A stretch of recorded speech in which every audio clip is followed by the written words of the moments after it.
Now, here's more of the Brian Beatty Real Estate Show on the Big Talker, 1250 WTMA. Welcome back, folks, as the Brian Beatty Real Estate Show continues here on the Big Talker, 1250 WTMA and WTMA.com. If you're just joining us, we're talking about this unfortunate reality that a large percentage of people kind of just settle on the real estate agent that they hire to help them with buying or selling a home. And I will say this, I think it's different on the buying side than it is on the selling side. But what do most people that sell their home do before they call a real estate agent to interview them for selling their house? They go and they look at stuff for sale. So you have these folks that, whether they're thinking of just buying or if they're thinking of selling and then buying, it kind of starts for them with going to see what's out there, right? Are there opportunities that exist that would encourage me to make this decision to move? How's inventory looking right now? And so you kind of land in the arms of whichever agent either has the listing or whichever agent some service connects you with. And who knows how that agent got, in bed with that service, whether they're paying them monthly, they're paying them per lead, they're paying them as a referral fee. Our industry is pretty crazy these days with regard to how we are being put in touch with people that want to buy, sell, or invest in real estate. The lead generation industry has been so disrupted over the years, and we have worked so hard to really do a good job of marketing our properties that we generate a lot of interest on our properties. We have a lot of leads that come in. And over time, we find those leads homes to buy, right? We find those people buyers for their home. But what's happening now is all these different leads, all your contact information is just being recycled. It's being put through different avenues, marketing mediums. If you leave your contact information in more than one spot, you better believe that it's going to get put in the hands of probably 5-6 different real estate agents. And then comes the incoming bombardment of phone calls, texts, emails. There are some agents out there that are just showing up at your house. I mean, you think it's annoying for you. It's annoying for us. I mean, because you're annoyed, you're not answering the phone when we call, which means we have to keep calling until we get you on the phone to figure out what you want and if we can help you or not. But anyways, that is a whole different soap. I don't even know how I got there. But obviously it's a frustration. I'm sure for those of you that listen that are, in some sort of sales-based organization, you're probably going through the same thing. People just don't want to talk on the phone. And all we're trying to do is help folks. But in order for us to determine whether we can help or not, we need to figure out what your situation is, which means we need to have a chat. Anyways, going back to this issue of people settling when they hire a real estate agent. If I'm going to hire a real estate agent, let's say I'm going to go and I'm going to buy a property in Kansas. I don't know why I would, but let's just say for the sake of argument that I'm going to go buy a house in Kansas. Well, when I interview that agent to determine how competent they are, I'm also going to want an out. I want the ability to fire my agent if they are a snake oil salesman. If they don't do what they say they're going to do, then I, as the client, should have the right to say, you know what? You talked a great talk, but you didn't walk the walk. I'm going to find somebody that is going to truly invest their time, energy, and resources to helping me get this job done to the best of their ability and to the biggest benefit to me. Plain and simple. So, bringing this all around for you guys, if you're going to hire somebody, also have the right to fire them. That should be a part of the agreement. Now, it was really interesting. So that's the big ticket takeaway from that conversation that I just had for about, 20 minutes in. But I'll tell you what, the real estate industry is so what's the word? I don't know. Testy. They're very sensitive. They're very entitled. So you might not be able to get, the agent that you like, quote unquote, to include that in your agreement. I'd be careful. I would insist. And if they are as good as they say they are, then what's the risk? But it was interesting. There was this social media post on one of these several Facebook groups that I'm in that are real estate related. And I'll be honest, I try and stay away from social media. I understand how great it can be from a business perspective, but I just get so tired of people complaining or only showing us the good parts. It's just so fake. And so sometimes I just get really irritated with it, and I take a little mental health break, from social media.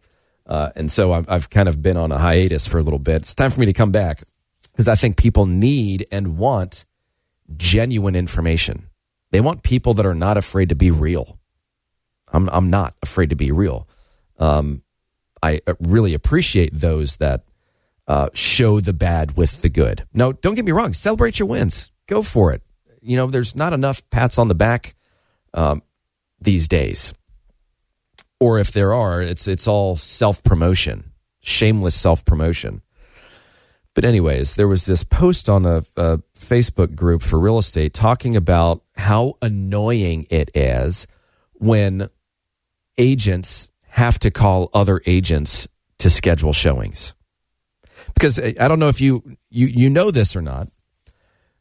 These days, when you put your house on the market and other agents want to see it, they want to schedule showings, they just go online.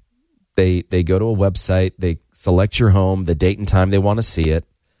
And then a third-party service will text you or call you or email you, and they'll say, hey, John Doe wants to show your house tomorrow between 5 and 6 p.m. Do you accept? Press 1. Do you decline? Press 2. Do you want to reschedule? Press 3.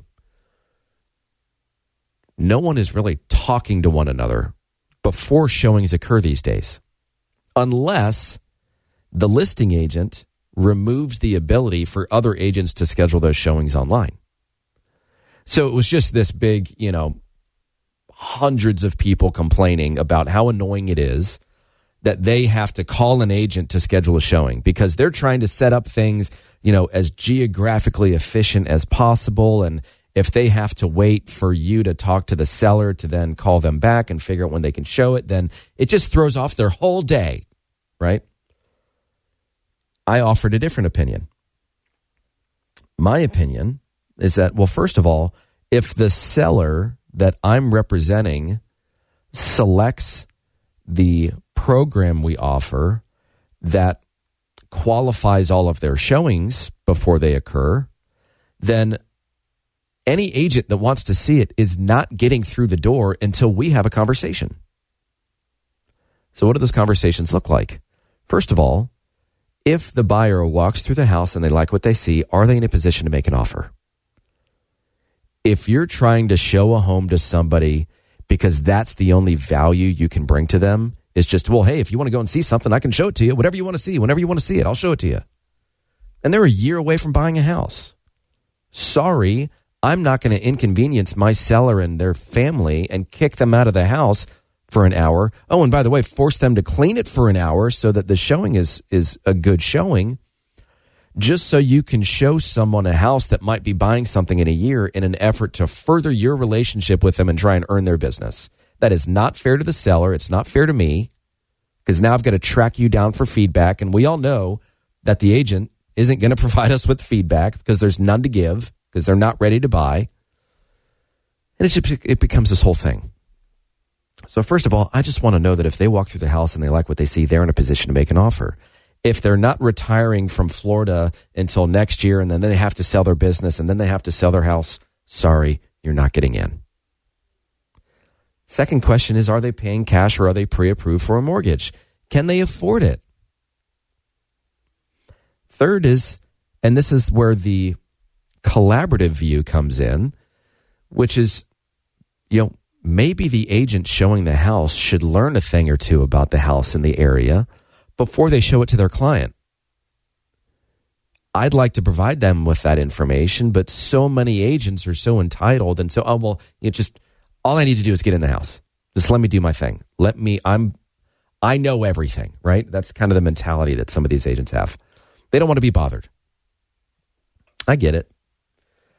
But if you can just take a step back, you might actually learn a thing or two about the house, about the area that you didn't know, and you can use that to appear more knowledgeable to your client. It can actually be of benefit to you if you'll just get out of your own way and let us help you sell this house. And so we'll say, I want to tell you a few things about this house that I think make it really interesting that I'd like for you to share with your client. And I just, out of curiosity, what was it about this house that you were interested in, or your client was interested in? And then they start telling us things about the client. And now we've got a really good understanding of what they're trying to accomplish. We can offer information that supports their interest, or we can say, you're describing something that this buyer wants that this house isn't, and don't get me wrong, there are always going to be agents and buyers and showings occur that, after the showing takes place, they're like, yeah, we wanted a master bedroom downstairs and this one was upstairs. And it's all of these things are clearly outlined in the listing. They just have to look at the information, read it. And so it's very frustrating for sellers to get kicked out of their house to learn that the home didn't work for that buyer, and all they had to do was just look at the information before scheduling the showing. Now, obviously, on our end as a listing agent, we're not going through this massive checklist. Now, do you understand that the master bedroom is upstairs? Now, do you understand that this is a 3-bedroom, 2-bathroom, 2,223 square foot home? I mean, we have to make some assumptions that people actually know what they're doing and are somewhat paying attention. But this all goes back to the agent that you hire and how meticulous and proactive they're going to be. Are they going to do what they say they're going to do? And if they don't, do you have the ability to find someone else that will? If you're looking for an agent like that, we'd love the opportunity to chat with you, see if it makes sense for us to work together. Our number is 843-800. You can call or text 843-800-0065. That's 843-800-0065. Or go to listingsincharleston.com. That's listingsincharleston.com. Or shoot me an email, brian@brianbeattyteam.com. Stick around for more of the Brian Beatty Real Estate Show. We'll be right back. Have a real estate question? Ask Brian Beatty. Send him an email, lowcountryhomesales@gmail.com. The Brian Beatty Real Estate Show is on 1250 WTMA.